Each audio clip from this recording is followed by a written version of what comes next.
Olá, seja muito bem-vindo e bem-vinda ao meu canal. Hoje nós vamos falar sobre o processo por detrás da escrita de um muro e uma cerca. Portanto, vamos falar sobre como é que eu tive esta ideia, onde é que ela surgiu e em que contexto, como foi escrever um muro e uma cerca, qual é que foi o processo, curiosidades acerca da escrita. Vou partilhar tudo contigo e gostava muito que ficasse até ao final para saberes como é que foi escrever um muro e uma cerca.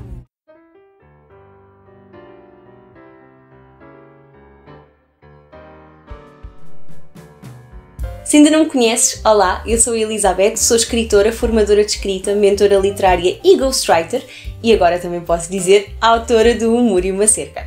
Se tu ainda não conheces esta história, então vou-te fazer um breve resumo para que a conheças. Então, numa margem sul do Tejo em crescimento, um homem de 72 anos, Elias, vive sozinho na sua casa e apenas procura paz e sossego nos seus últimos anos de vida. No entanto, com muitas pessoas a saírem da capital e procurarem vidas melhores, uma família muda-se para a margem sul do Tejo, exatamente para a casa ao lado da de Elias. Os seus dias de sossego e de paz acabam depressa, porque ele ganha os novos vizinhos e tem de deparar com eles todos os dias, tem de enfrentá-los todos os dias mal ele sai de casa. Ele não gosta deste tipo de proximidade. Ele não quer fazer novos amigos. Ele quer preservar as memórias felizes do seu tempo e quer estar descansado. Mas esta família traz, no meio desta sobranceria lisboeta, como Elias lhe chama, um menino muito curioso que procura a atenção de Elias. É um menino que não conhece a área, não conhece o sítio para onde veio morar, não tem amigos, não tem nenhuma referência. E este menino, o Santiago, procura a amizade junto de Elias. Mas Elias não está interessado em forjar novas amizades e depressa decide que tem de definir barreiras entre a sua casa e ele próprio e a casa dos vizinhos. Então decide construir um muro e uma cerca para separar esta possível amizade que se poderia vir a formar. No entanto, como muitas vezes os nossos planos saem gorados, uma das coisas que acontece é que o menino insiste. O menino quer mesmo ser amigo do Elias e, portanto, vai fazer de tudo para superar estas barreiras físicas e emocionais que o Elias ergueu. A questão é, será que uma amizade pode sobreviver a todas as barreiras que nós construímos? Será que uma amizade sobrevive a todos os segredos que nós escondemos? Porque o Elias e o Santiago vivem vidas que o outro nem sequer imagina. São vidas difíceis, são contextos de vida muito complicados e eles não conhecem a vida do outro. E, portanto, vão ter de fazer de tudo para garantirem que a sua amizade sobrevive, apesar de todas as complicações que vivem todos os dias e de todo o sofrimento que eles sentem. Este é um drama contemporâneo, é um livro do qual me orgulho muito e, se tiveres interesse, podes adquiri-lo nos sites da minha editora, da Cultura, no site da UC, da Bertrand ou da FNAC. Gostava mesmo muito de saber se gostas deste tipo de histórias, gostava muito de saber, portanto partilha aqui nos comentários. E este é assim um breve resumo da minha história, portanto agora já posso passar para a explicação deste processo todo por detrás da escrita de Um Muro e uma Cerca. Então, como é que surgiu a ideia para escrever Um Muro e uma Cerca? Ora, eu fui pegar no meu caderninho de anotações de Um Muro e uma Cerca, que é este, e eu encontrei aqui ideia para uma história datada do dia 20 de maio de 2020, em plena pandemia. Então, para dar aqui um bocadinho de contexto, 20 de maio de 2020 foi cerca de 4 meses depois de eu me ter despedido do meu último trabalho por conta do trem. Na altura, eu vivia no Reino Unido. Vivia num sítio belíssimo nos arredores de Manchester e era um sítio muito simpático, muito suburbano, ou seja, acabava por ser os arredores, os subúrbios daquela grande cidade que nós conhecemos, não é? Manchester. E recordo-me que eu estava na minha cozinha, estava a olhar pela janela para o meu jardim, estava um dia de sol, atenção, um dia de sol no Reino Unido, isto é inédito. E recordo-me de pensar para mim, se eu estiver no jardim, os meus vizinhos conseguem ver o que é que eu estou a fazer. Isto porquê? Porque na altura os nossos jardins eram praticamente pegados, porque as casas eram geminadas. Logo, os jardins eram separados por cercas de madeira. Era esta a norma, não era ter os jardins todos separados por cercas. Eu recordo-me de pensar que era estranho porque as pessoas podiam ver o que é que nós estávamos a fazer. Portanto, não havia tanto aquela questão de privacidade, apesar dos vizinhos serem muito simpáticos. Atenção, quero só dizer isto porque não é que fosse uma coisa má, era simplesmente curioso. Pronto, porque as pessoas poderiam ver o que é que nós estávamos a fazer a partir das suas janelas. Então, eu recordo-me de pensar nisso e depois fazer a ponte para o sítio onde eu cresci. Ora, eu cresci exatamente no sítio onde a história se passa, Fernãoferro.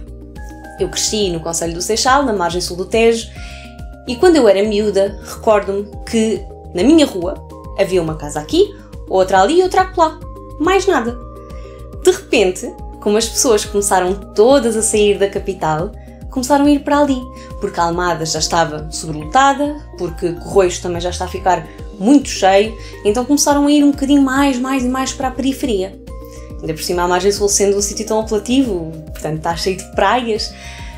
Então vi muitas pessoas a fazerem esta transição, sobretudo ali para Fernãoferro, porque Fernãoferro é um bairro muito simpático. De vivendas, de moradias, ruas unidirecionais, ou seja, é um sítio que é simpático. E o que é que isto trouxe? Novos vizinhos para a rua onde eu vivia. Não são meus vizinhos, é verdade, mas são vizinhos. E o que é que começa a acontecer? As casas também começam a ser geminadas, ou seja, há casas, tudo bem que não são todas, mas por exemplo temos pares de casas que são geminadas e que depois também se encostam a outras casas. Às tantas, eu recordo-me que na minha casa de infância havia um vizinho praticamente colado a ela. Portanto, isto fez com que eu começasse a refletir sobre a quantidade de pessoas que agora estão a sair de Lisboa e irem morar para a margem sul do Tejo. Esta é uma realidade que acontece em muitos pontos do país, não é só na margem sul. Mas fiz na altura essa relação entre aquilo que eu vivia no sítio onde estava, nos arredores de Manchester, e aquilo que vivia também depois na margem sul do Tejo, na minha casa de infância. Isto levou-me à ideia para o Muro e uma Cerca.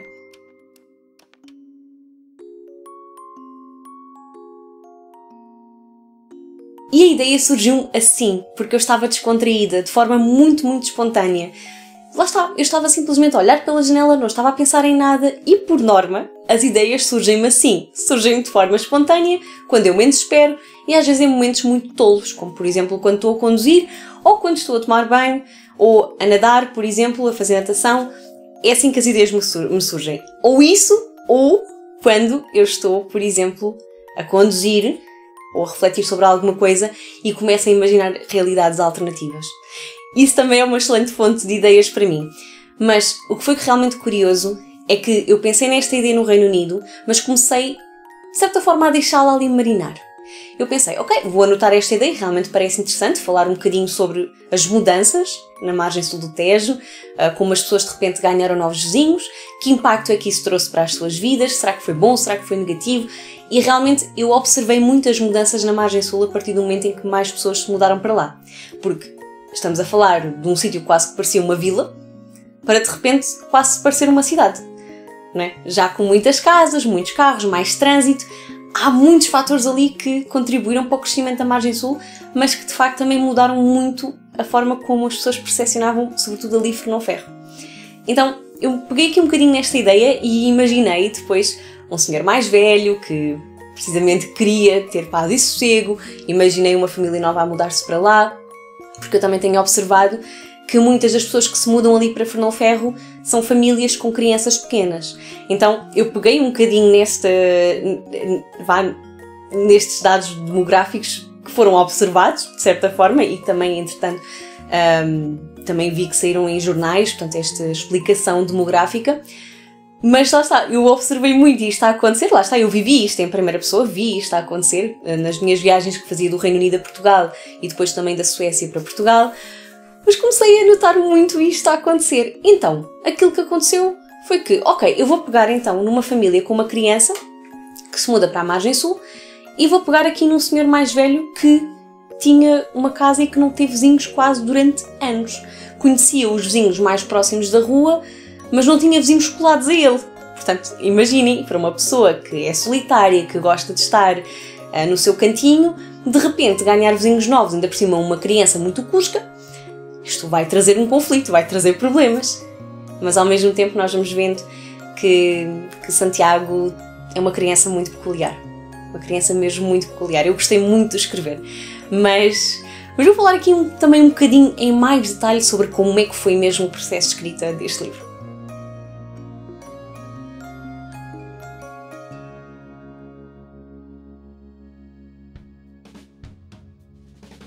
Nas minhas notinhas, eu descobri que comecei a definir o plano geral da história a 6/11/2020. Portanto, já foi em novembro que eu comecei a escrever este livro.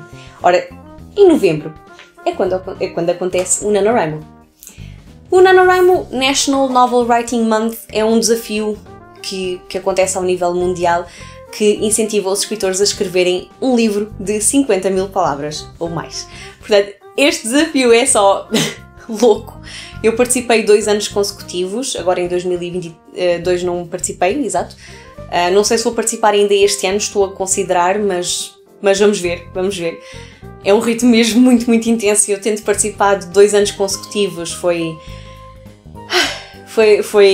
mesmo intenso, lá está. Até porque, antes de eu escrever este livro, antes de escrever O Humor e uma Cerca, eu escrevi a história da arquiteta. Portanto, eu comecei o NaNoWriMo a terminar de escrever a história da arquiteta, que eu já tinha começado antes. Mas depois pensei, não, mas esta história está aqui a germinar, ela está a pedir-me para escrevê-la. Então, o que é que eu fiz? Dividi o NaNoWriMo em 2 partes, disse, ok, primeiro vou terminar de escrever a história da arquiteta, mas o meu plano a seguir é escrever o Projeto Incógnito, foi o nome que eu lhe dei. O verdadeiro título do Projeto Incógnito, para quem o conhece assim nas redes sociais, é Um Muro e uma Cerca. Portanto, eu comecei precisamente a escrever este livro e na altura foi uma jornada de descoberta das personagens. É um livro que é narrado a 2 vozes na primeira pessoa. Portanto, o meu trabalho foi conhecer o Elias e conhecer o Santiago. Conhecer o Elias, as suas dores, aquilo que ele atravessou na vida, não é? Estamos a falar de uma pessoa que perdeu a mulher. Estamos a falar de uma pessoa que viu os seus 3 filhos emigrarem. Ele está sozinho, ele não tem mais ninguém. É uma pessoa que vive a solidão de uma forma mais intensa do que gostava. E depois estamos a falar do Santiago. O Santiago que é uma criança que só quer ser amada. É uma criança que não recebe amor como gostaria. Uma criança que não recebe a atenção dos pais. Uma criança que vai começar um 5º ano muito turbulento numa escola nova e que apenas quer que o ouçam, que o escutem, que lhe deem amor. É apenas isso que ele quer. Escrever isto em 2 óticas tão diferentes, masculinas, foi uma descoberta. E eu não digo que foi desafiante, pelo contrário, eu não considerei que escrever personagens masculinas foi desafiante, de modo algum. Eu simplesmente senti que tinha de as conhecer profundamente, eu tinha de conhecer aquelas personagens com a palma da minha mão. Eu tinha de entrar na pele delas e sentir as suas dores. E por causa disso, este processo foi extremamente visceral. Foi complexo, foi difícil, foi sofrido, porque eu estava a escrever o livro e há lá partes muito difíceis, para mim pelo menos para escrever e eu vi depois pelos meus leitores beta que foram muito difíceis de ler, mas há lá partes que são muito desafiantes para mim sequer considerar, não é? Coisas que as pessoas fazem às outras. Coisas terríveis que as pessoas fazem às outras. E como é que uma pessoa, porque eu olho para as minhas personagens também como pessoas, como é que uma pessoa consegue superar algo assim? Como é que nós conseguimos sobreviver à dor de perder alguém? Como é que nós conseguimos sobreviver a pessoas que nos querem fazer mal? Como é que nós vamos superar traumas? É tudo isto que eu abordo no Um Muro e uma Cerca. E muitas vezes dei por mim a pensar como é que seria se algum familiar meu, ou um amigo, estivesse a passar por aquilo que eu estou ali a relatar. E por muitas vezes ter sentido isso na pele, ainda por cima com uma criança, eu dei por mim, de vez em quando, a ter de me levantar da secretária, a não poder escrever mais, porque eu estava tão afetada com a própria situação que eu tinha escrito que eu tive de fazer uma pausa. Algumas vezes isto teve de acontecer. Sobretudo, há lá cenas que são particularmente difíceis e que me custaram muito até na parte da edição e da revisão voltar a lê-las, mas eu simplesmente estou a relatar a realidade. Há muitas pessoas a passar por aquilo. Pode ser um familiar teu, um amigo teu, pode ser tu que estás a atravessar aquela situação. E é isso que eu gosto de relatar nas minhas histórias. É as nossas vidas, as vidas que poderiam ser as nossas. É isso que o Muro e uma Cerca acaba por retratar. Então, este processo teve as suas complicações, mas ao mesmo tempo foi uma história que me deu mesmo muito gozo de escrever. Porque, no fundo, eu estava a relatar as vidas de pessoas de quem eu gosto muito. Eu gosto muito das minhas personagens, gosto muito do Elias e do Santiago. E só por isso, esta jornada já valeu a pena. Eu não terminei de escrever O Muro e uma Cerca durante o NaNoWriMo. Na verdade, eu ainda demorei mais alguns meses a escrevê-lo. Lembro-me que, pela intensidade da história, acabei por deixar a escrita de parte durante dezembro, janeiro e, creio eu, fevereiro. Não me recordo se voltei depois a ele em abril, mas eu sei que parei a escrita durante algum tempo, porque a história foi tão intensa para mim, foi uma jornada tão visceral para mim, que tive de fazer a minha pausa. Mas recordo-me que depois no campo NaNoWriMo voltei a participar, portanto lá está, nos desafios do NaNoWriMo eu sou grande fã destes tipos de desafios. Voltei a escrever, voltei à história e tenho aqui nas minhas notinhas do Muro e uma Cerca uma entrada, não é? Sobre o primeiro rascunho. Eu vou só ler o primeiro parágrafo porque é mesmo... Uau! Eu agora que estou a lê-lo tanto tempo depois... Uau! Então, data de 3 de maio de 2021. Terminei o primeiro rascunho. Sei que deveria estar feliz, a pular de alegria, mas esta história deixou-me mais à beira das lágrimas do que outra coisa. Que história! O meu bebê, o meu quarto livro, o livro que eu sangrei a escrever. Que história tão dura, que final tão... não posso dizer? Que personagens tão belas que eu amo e que jamais esquecerei. E só aqui uma curiosidade, estava a ouvir Four Dimensions, de Ludovico Einaudi, quando escrevi as últimas palavras de Um Muro e uma Cerca. E estava embrenhada nesta aura melancólica, que não é só esta música que a traz, mas sim o próprio tom da história. E depois não posso dizer mais porque o resto já são spoilers.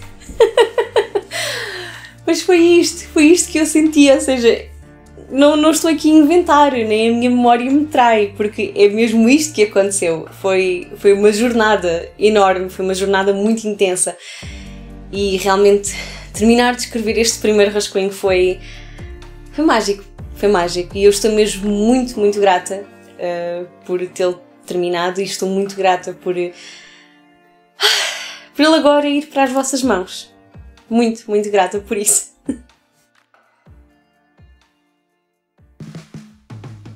Obrigada por teres assistido até ao final do vídeo, obrigada por estares aqui. Se ainda não subscreveste o canal, então por favor subscreve. Além de eu falar acerca dos meus livros, também falo sobre a simplificação do processo de escrita. Portanto, o meu objetivo aqui é ajudar-te a escrever melhor, com mais consistência e mais confiança. Por isso, se és escritor ou escritora, então estás no sítio certo. Gostava muito de te ter por cá. Este é um espaço aberto de diálogo entre escritores, onde partilho contigo estratégias de escrita e todos os recursos de que precisas para simplificar este processo ao máximo. Gostava também muito que partilhasses nos comentários o que é que achaste deste processo de escrita. Tens um processo de escrita semelhante? Tens um processo de escrita diferente?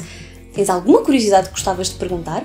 Então, por favor, partilha aqui nos comentários, eu gostava muito de saber. Mais uma vez, muito obrigada por teres assistido até ao final. E vemo-nos no próximo vídeo. Estou muito emocionada. Obrigada, até ao próximo vídeo.